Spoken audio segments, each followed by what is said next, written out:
I actually did was I took a look at the Tesla Model 3 refresh, and I took a look at Tesla Model 3s in inventory, of course the older versions, and of course I also took a look at Model Ys in inventory as well. And I found the most inexpensive Tesla Model 3 or Model Y that I could find in inventory and figure out what is the actual price after the $7,500 federal tax credit, after discounted inventory prices, to see what's the difference between the Model 3 and the Model Y in terms of pricing and how do they actually compare to each other. So here is the actual spreadsheet. So you can see right here on the page, we've got Tesla Model 3 new and old on the left side, and we got Tesla Model Y, of course, just the older one, but it's not really that old, right? We've got the older one right here on the right side, or I guess the current one as posted on the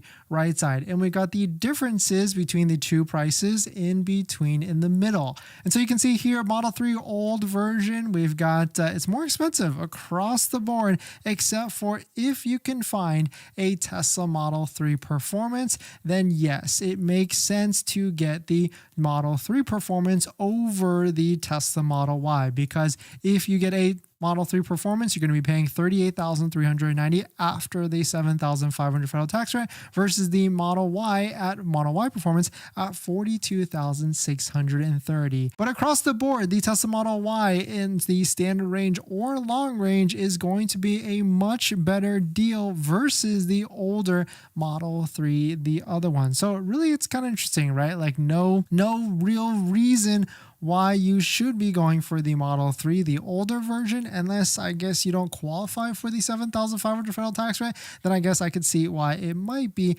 a better option at the end of the day. And of course, don't forget to, if you're about to buy a Tesla or about to place an order, don't forget to use a Tesla referral code, just like the one down below in the description, so you can get 3 months of full self-driving and 1 year of premium connectivity, which is valued at $700 total.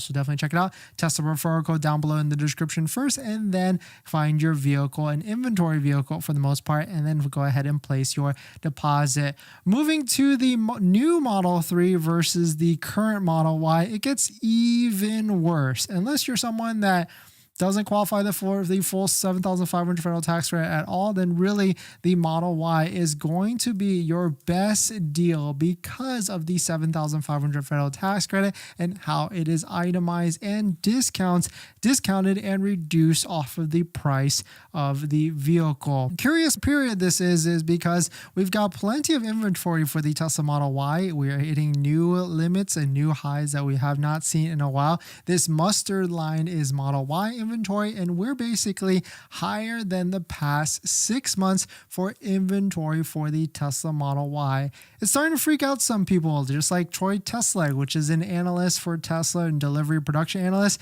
Quote, "I decided to postpone today's update for this weekend. I want to think more about Model Y inventory in the US.